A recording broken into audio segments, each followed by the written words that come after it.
At the edge of the Eno River lies the small town of Hillsborough, North Carolina.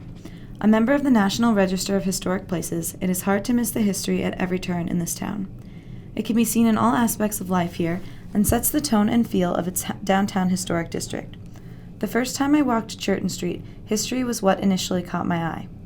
At the center of the downtown square is the courthouse. Buildings such as this one have long attracted visitors to Hillsborough looking for a glimpse of history.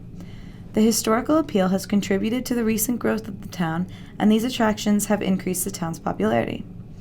In some ways, expansion has been a struggle, increasing traffic and leading to a constant stream of cars moving in and out of town. However, the popularity has allowed the town to expand the shops that line its historic district, and those gradually moving in each have their own unique style. While I was initially drawn to Hillsborough's history, taking a closer look into the shops that line Churton and King revealed another world with intricate details that can sometimes be overshadowed by the grand buildings of its history.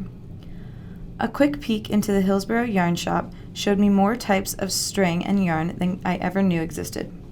With just a glimpse through the window, it is impossible to get an accurate feel for this store. You must get up close and look to see what's inside its doors. Still, Hillsborough has been able to maintain a balance between new shops and those that highlight its old town feel. Around the corner and up Main Street is Dual Supply Company, the town's hardware store. It is easy to get overwhelmed by just how much this store contains, and while it may look cluttered, everything here has its specific place. Dig around for a while and you might be surprised at what unique products the store carries. There was one store on my trip through Hillsborough, however, that caught my attention even before walking through its doors. On the way down Main Street, it is hard to miss the vintage store, playing oldies music right on its front porch. Still, it is the small unique objects inside this shop that give it its remarkable charm. There are characters on the shelves here that only one passing through may be easy to overlook. Spend time looking closely, and even the most typical of objects have their own special charm and beauty. There is something different in each inch of space here, and the decorating and setups are constantly changing as new material moves through the store. Cindy, the owner of the Vintage Tales section of this store, specializes in the shop's quilting. She connects small pieces of fabric from the 1940s and 50s to form new blankets and pillows. Her work is remarkably detail-oriented, but the time she puts into each piece pays off, using a free second while working to add a border to a pillow. This fabric is probably as old as 1940s, she jokes, but I hold it together with a trim I picked up at Walmart just the other day. The atmosphere in the shop is certainly warm and welcoming. This, at least in part, can be attributed to Jeannie, a resident of Chapel Hill, North Carolina, who owns part of the shop called Uniquities. With a BA in interior design, Jeannie has an incredible eye for stunning pieces and has such talent in putting them together in the shop.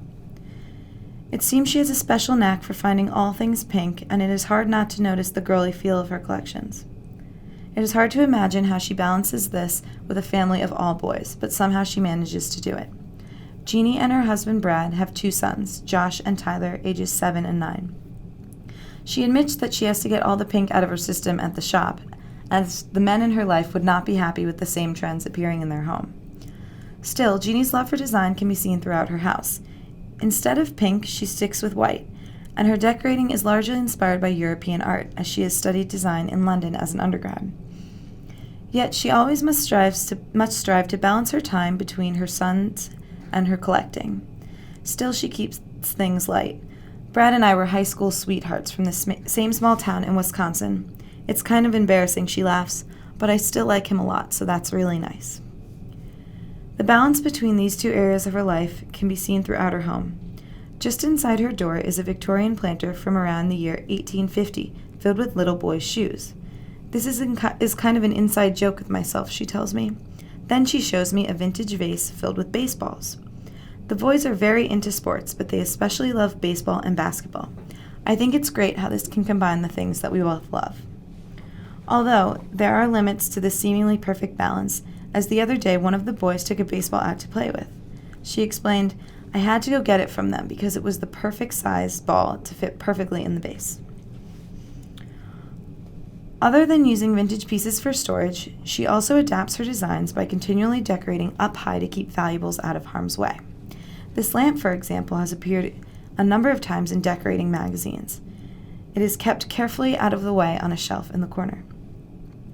Jeannie has also set up a playroom for the boys just for their toys and games. Here it is evident that they take after their mother, as Josh shows his artistic side with his numerous Pokemon traces.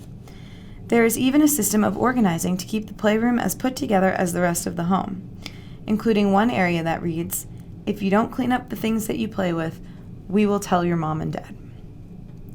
Continuing to try to maintain a balance, Jeannie is able to continue her love for pastels and dresses in the cottage outside of her home. "This is my haven away from the boys," she tells me. While it is largely a storage place for things she moves in and out of the shop, it is clear she can't even help but decorate what she considers to be an oversized closet. The individual letters that spelled out cottage, for example, took over 3 years to find, and last year the cottage was even photographed for Country Living magazine. In the end, Jeannie explains to me, "I grew up on a farm, and I'm a farm girl at heart. I may be a farm girl with a Prada bag, but I'm still from a small-town farm." This is why Hillsborough is such a comfort for Jeannie. Antiques are what I grew up loving, and there is nowhere else I would rather be growing my business than Hillsborough.